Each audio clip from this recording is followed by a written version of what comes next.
Hey guys, today is a very special day. So hang in there and I'm gonna let you join it with me.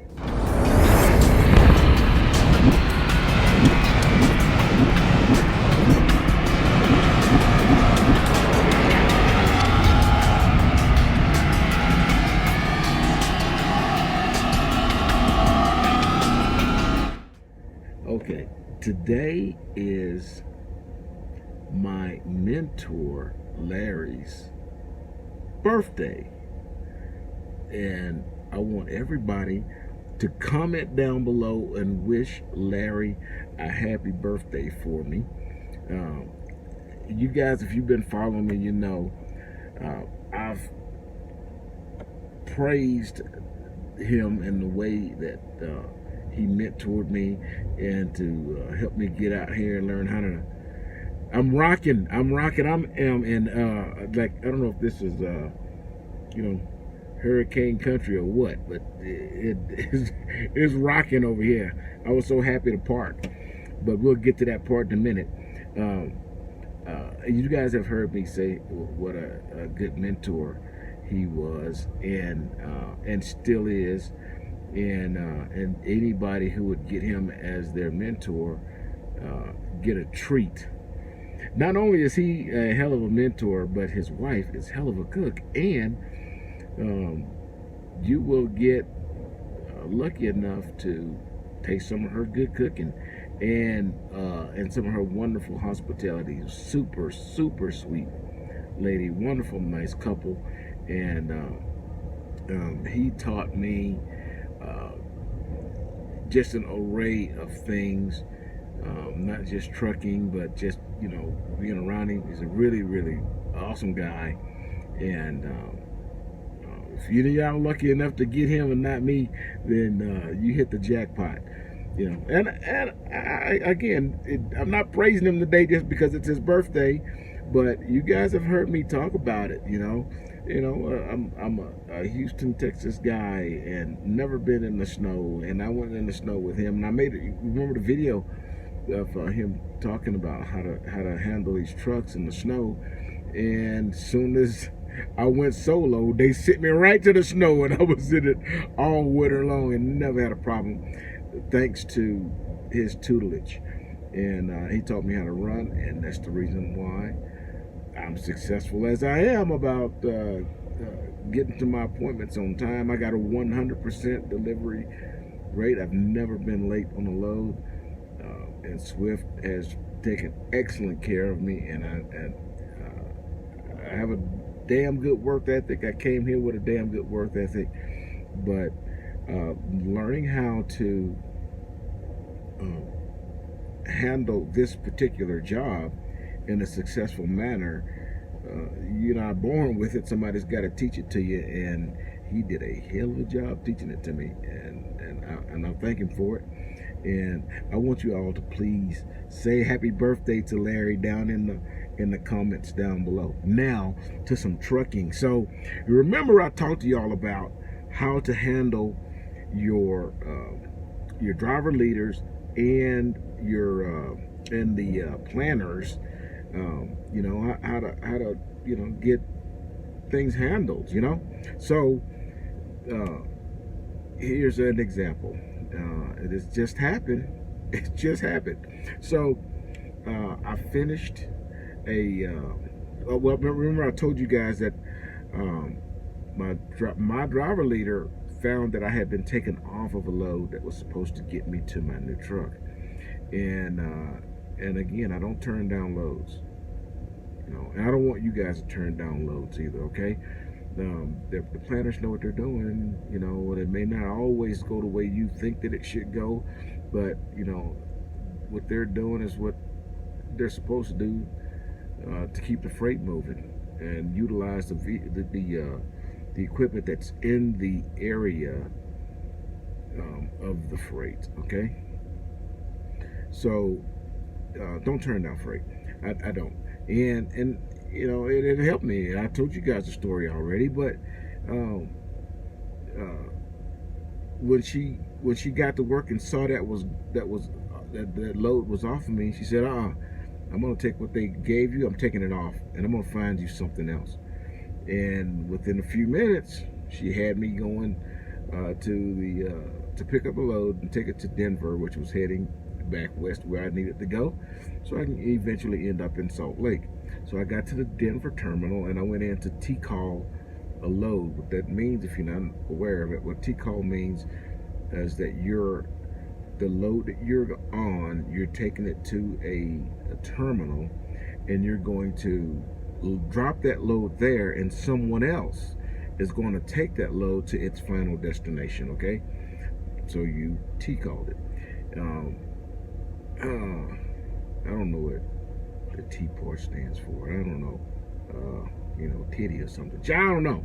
But anyways, so I went in to turn it in, and I walked up to the window at the T-call desk, and I gave the paperwork to the guy, and the guy says, "Hey, let me ask you a question. How many hours do you have remaining on your clock?" And I said, "I have 2.5." And he says, "You want to do me a favor?" I said, "Hell yeah, I'll do you a favor. I mean, we're a team, bro. I mean, we can't work together, then all this whole shit falls apart. So, hell yeah, let me know what I can do for you, brother, and I'll take care of you." I said, "I'm going to be sitting here anyway because I'm looking for a load. I'm waiting for a load. I'm going to try to get to Salt Lake." Another guy jumped up in the back and says, "Hey, if you help us out, bro, I'm going to get you a load to Salt Lake." I said, "Shoot, let's go." So they gave me a load. I needed to run it 50 miles so it wouldn't be late to Walmart. Walmart don't bullshit, bro. You don't be late at Walmart. Don't be early at Walmart. They'll give you a load failure for showing up early. They don't be bullshitting. So they put the load on me, and I ran the shit out of it. Took it straight there, dropped it off, got back to the yard. But when I got back in the truck after I talked to them, I walked back to the truck. Shit, the load was already on me. So I started to pull out, and then the Qualcomm went off again. But so I'm rolling, so I can't access the Qualcomm. So a few minutes later, my phone rings, and it's a Denver number, and I answered it, and the guy says, "Hey, listen, I appreciate you taking care of that for us. I put that Salt Lake load on you, and if you want me to, I'll go ahead and accept it for you so it don't go away." I was like, "Shit, all right." So, I mean, it's not always about you and what you can do, and if you're not happy with it, then somebody's screwing you and all that. Listen, you have to work with them. It's not, they're not out to keep you away from home. You're going to ask them to get you home time. You're going to want them to get you loads to get you toward the house, right? Why does it always have to be about you? We are adults. Adults understand that we don't have to do everything, about ourselves. The life don't evolve around, well, I say that, but some of y'all think the world do revolve around your head. That ain't how it is. Okay? You have to be a part of a functioning body, and when you do that, good things happen. And good things happen. So now, I'm on a load. I'm headed to Salt Lake. So by Wednesday, I should be in. Would have been tomorrow, man, but I'd have been running too hard. I don't have any hours. I got to sit here and do a 34. But just so you know, this load doesn't drop off until the Tuesday. It's Sunday. Don't drop off till Tuesday. And I only had six hours on my clock when I woke up this morning. When I parked, I had like an hour and 10 minutes or something like that. I drove till I ain't had no hours. I don't give a shit if I could finish the run or not. I drive till I ain't got no more hour left and make it happen. So that's what you're gonna do. Okay? Utilize it all. Don't try to leave nothing on your clock, then go take a 34. Come on.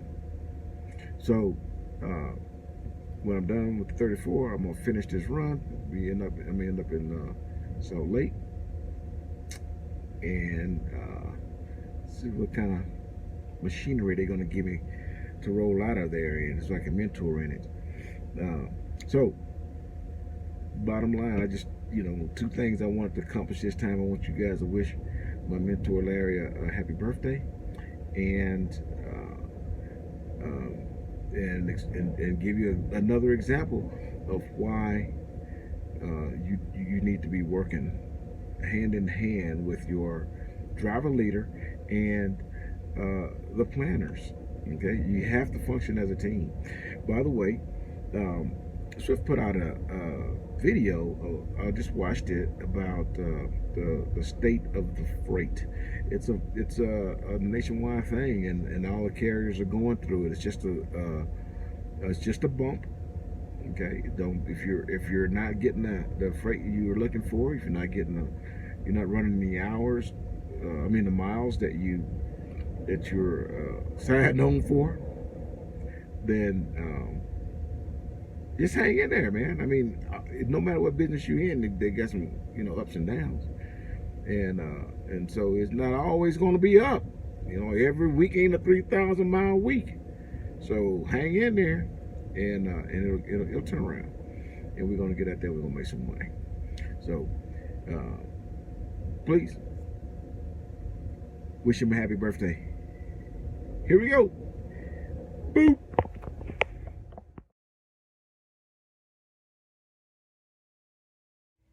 Hey everybody, 50 Plus here. What do I do when my recruiter won't return my calls? They're lying to me. They don't have answers to the questions I'm asking. Problem is, once I get those questions, it's already too late. Industry standard. Once a recruiter has got you, they got you. You belong to them. At the end of this video, I'm going to give you my recruiter's information. Her name is Autumn, and if you're thinking about joining Swift, that's who I want you to contact. You give her a call. She's going to send you through the process. Eventually, you're going to wind up on a mentor's truck. When you get in that truck, you're going to be in that truck for 200 hours. For 200 hours, I want your phone in the bunk. If you're willing to do that, I'm going to send you a Blue Pirate headset. You need to let Autumn know 50 Plus sent you.